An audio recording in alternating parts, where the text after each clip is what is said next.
The Lord be with you. And with your spirit. A reading from the Holy Gospel according to Luke.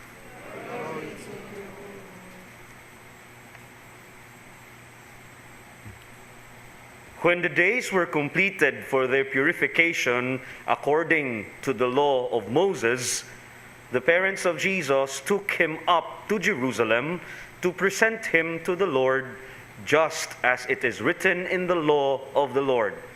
Every male that opens the womb shall be consecrated to the Lord, and to offer the sacrifice of a pair of turtle doves or 2 young pigeons, in accordance with a dictate in the law of the Lord. Now there was a man in Jerusalem whose name was Simeon. This man was righteous and devout, awaiting the consolation of Israel, and the Holy Spirit was upon him. It had been revealed to him by the Holy Spirit that he should not see death before he had seen the Christ of the Lord. He came in the Spirit into the temple, and when the parents brought in the child Jesus to perform the custom of the law in regard to him, he took him into his arms and blessed God, saying, "Lord, now let your servant go in peace. Your word has been fulfilled. My own eyes have seen the salvation which you prepared in the sight of every people, a light to reveal you to the nations and the glory of your people Israel." The child's father and mother were amazed at what was said about him.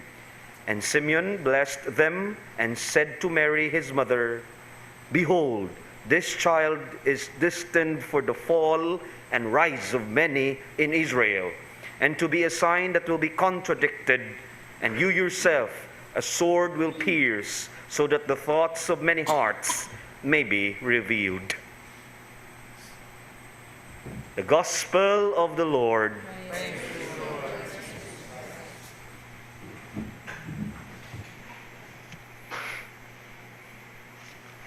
For our reflection today, brothers and sisters,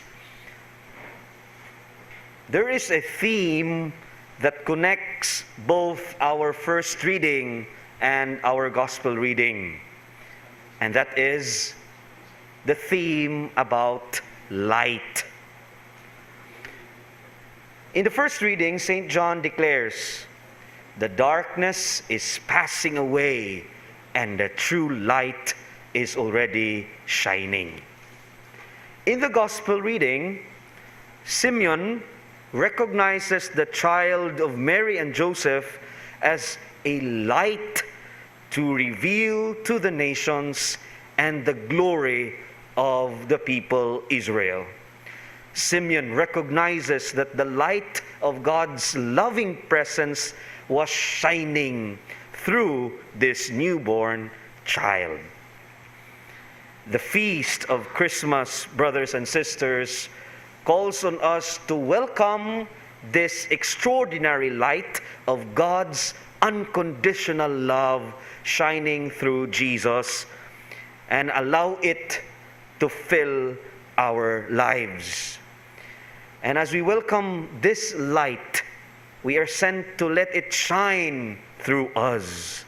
As John says in the first reading, interesting jud kaayo ang mga pulong ni St. John sa first reading nato karong adlaw. He says, "Anyone who loves his brother or sister is living or remains in the light."